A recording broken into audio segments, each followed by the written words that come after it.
जब हम आए गली तबे वो गीत निकल रहा है। और ही के चुनारी बन के तू सुनारी, अरे बलन के अपना तू, अरे बलन के अपना तू।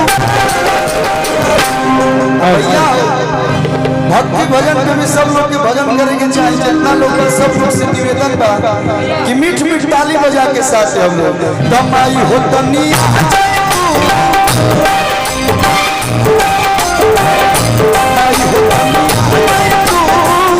कि बघावा के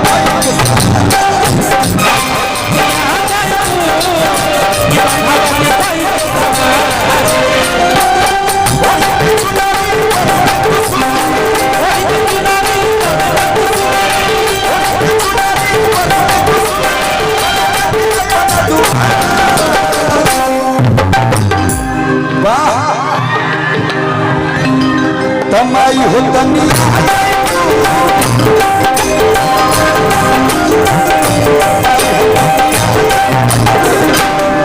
बस इन्हें के भैया लोग खाली कंजूसी करता लोग ना भैया, इधर और उधर जो हमारे पीछे थोड़े बहुत भाई लोग हैं उधर, चारों तरफ से माता जी के नाम पे ताली बजनी चाहिए। तमाई हो तनी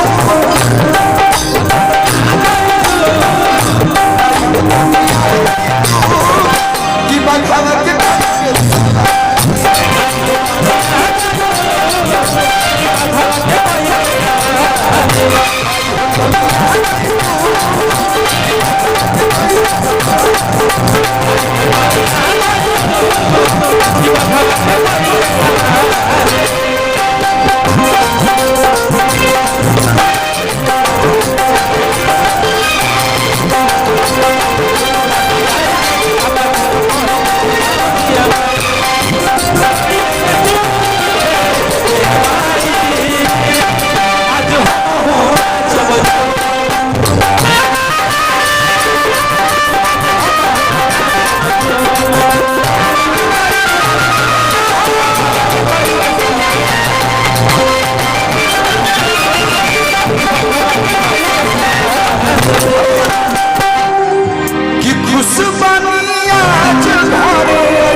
अच्छा के जानता था कि हमारे गलती से नाम अरविंदो हो।